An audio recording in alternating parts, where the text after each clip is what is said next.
सिद्धेभ्यः। ॐ नमः सिद्धेभ्यः। ॐ नमः सिद्धेभ्यः।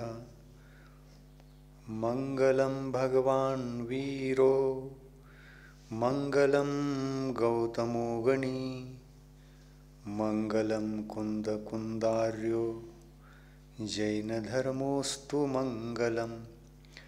सर्वमङ्गलमाङ्गल्यं सर्वकल्याणकारकं प्रधानं सर्वधर्माणां जैनं जयतु शासनं। जैनं जयतु शासनम्। चत्तारि मङ्गलम् अरिहन्ता मङ्गलं सिद्धा मङ्गलं साहू मङ्गलं केवली पन्नत्तो धम्मो मङ्गलं। चत्तारि लोगोत्तमा अरिहन्ता लोगोत्तमा सिद्धा लोगोत्तमा साहू लोगोत्तमा केवली पन्नत्तो धम्मो लोगोत्तमो।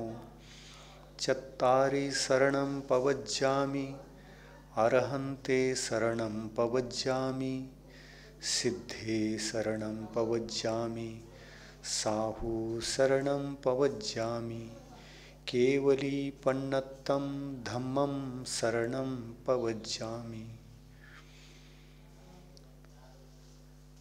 पंच परमेष्टि 5 होते हैं। उनमें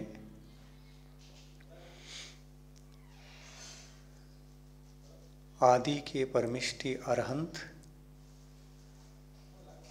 और शेष 3 आचार्य परमिष्टि, उपाध्याय परमिष्टि और साधु परमिष्टि, ये चारों शरीरधारी हुआ करते हैं। इन शरीरधारी 4 परमिष्टियों में से अरहंत परमिष्टि सर्वज्ञ हैं, सशरीरी होकर के भी भगवान हैं, किंतु शेष 3 परमिष्टि आचार्य, उपाध्याय व साधु ये सशरीरी हैं, किंतु भगवत पद को प्राप्त करके केवल ज्ञानी और सर्वज्ञ देव होकर के जिन पद को प्राप्त नहीं किया, अभी वे साधु पद पर प्रतिष्ठित हैं, रत्नत्रय की साधना करते हैं, साधना के पथ पर अग्रसर हैं और ऐसे रत्नत्रय की साधना करते करते एक दिन उसी रत्नत्रय के बल पर सम्यक्त्व को और चारित्र को दोनों को क्षायिक बनाकर दोनों की साधना के बल पर क्षायोपशमिक ज्ञान को भी क्षायिक बना लेते हैं। यह क्षायिक ज्ञान इस जीवात्मा को अनादिकाल से प्राप्त नहीं हुआ है। यह क्षायिक ज्ञान प्राप्त होने के पश्चात ही कोई भी साधु सकल परमात्मा बनता है और सकल परमात्मा बन करके ही निकल परमात्मा बनना होता है। साधना रत्नत्रय की होती है। जब तक मोहिनी कर्म का विनाश नहीं होता तब तक यह रत्नत्रय की साधना चारित्र को और सम्यक्त्व को लेकर के क्षायिक यद्यपि रहता है, परंतु ज्ञान क्षायोपशमिक होने के कारण वह साधु पद पर ही साधक को रखता है। भगवान का पद तो ज्ञान के क्षायिक होने पर ही प्राप्त होता है। चारित्र को क्षायिक बनाने हेतु सम्यक्त्व को क्षायिक बनाना पड़ता है, और ये दोनों क्षायिक बनाने के उपरांत ज्ञान को क्षायिक बनाने हेतु इन दोनों को, सम्यक्त्व को और चारित्र को, दोनों को क्षायिक बनाना आवश्यक होता है। ये दोनों क्षायिक बनने के उपरांत ज्ञान अंतर्मुहूर्त के भीतर क्षायिक बन जाता है। दर्शन को क्षायिक बना करके दीर्घ काल तक हम बहुत समय तक संसार में, देवगति में, कभी मनुष्य गति में, कभी नरक में, कभी तिर्यंच गति में रहा जा सकता है।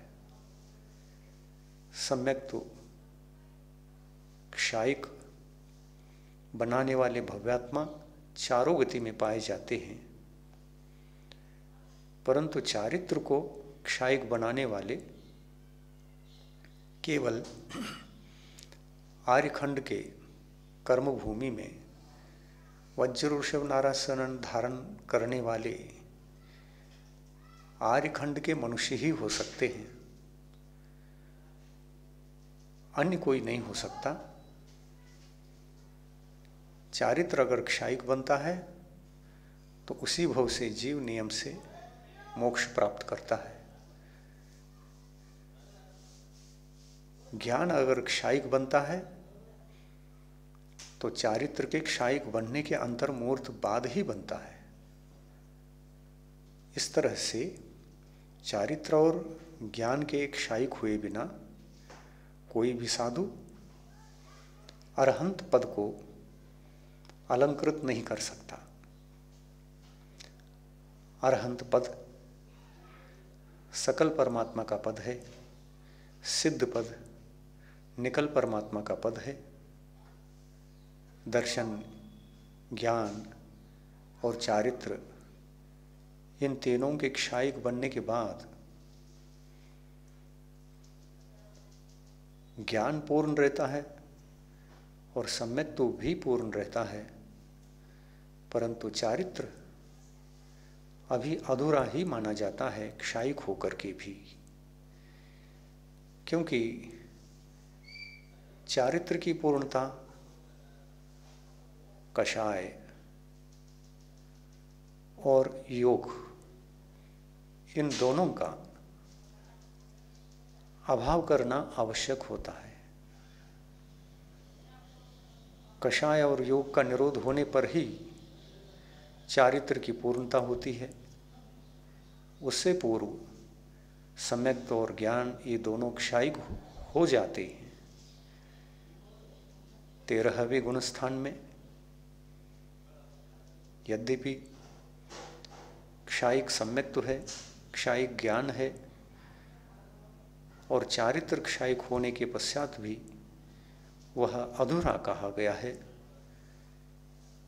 जब ये तीनों ही रत्नत्रय परिपूर्णता को प्राप्त होते हैं, परिपूर्ण हो जाते हैं,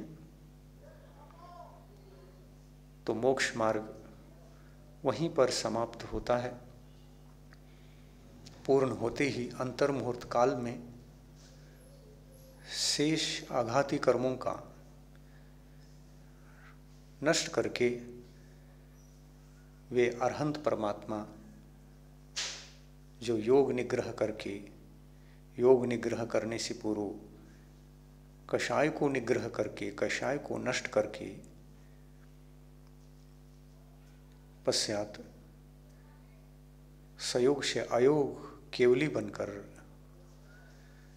चारित्र की पूर्णता को कर लेते हैं और जैसे ही चारित्र पूर्ण हो जाता है, कुछ ही क्षण के पश्चात छोटे अंतर मुहूर्त काल में सिद्ध अवस्था को प्राप्त करते हैं। इस तरह से सिद्ध अवस्था प्राप्त होने के बाद वे सकल परमात्मा, निकल परमात्मा बनते हैं और निकल परमात्मा बनने के पश्चात पुनः यह मुक्त जीव द्रव्य कर्म, भाव कर्म और नो कर्म, इन तीनों कर्मों से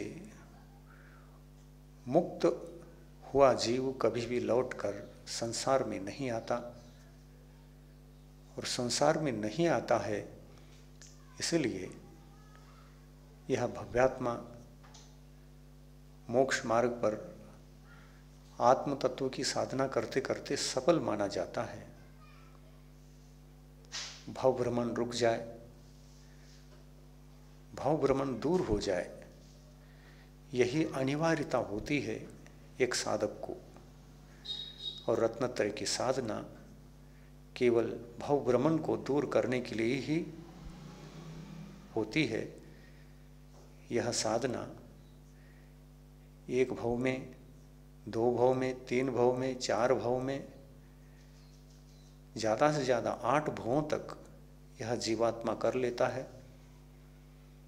चारित्र के साथ एक बार समाधि मरण, संलिग्न मरण होने के उपरांत वह उस अंतिम भाव में कम से कम तीसरा भाव, ज़्यादा से ज़्यादा 8वां भाव सिद्ध गति को प्राप्त करने का अवसर प्राप्त होता है। ऐसा अवसर सभी भव्यात्माओं को प्राप्त हो, यह सद्भावना सबको रखना चाहिए और सबको स्वयं के आत्मा को भाव भ्रमण से मुक्त करने का प्रयास भी करना चाहिए। यही सारभूत मनुष्य पर्याय की साधना है। ऐसी साधना को जो जीव कर नहीं पाते, वे संसार भ्रमण को दूर नहीं कर सकते। कभी मनुष्य गति, कभी देवगति, कभी तिर्यंच गति, कभी नरक गति, चारों गतियों में भ्रमण करते करते अनंत काल को संसार में व्यतीत करते हुए बढ़ते रहते हैं। संसार में संसार की श्रृंखला को न तोड़ते हुए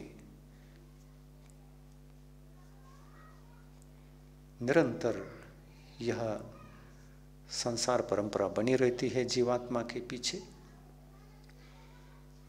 ऐसा ही यह संसार की श्रृंखला को तोड़कर आत्मा को द्रव्य कर्म, भाव कर्म, नो कर्म से मुक्त कराने हेतु हम सब रत्नत्रय की साधना करें।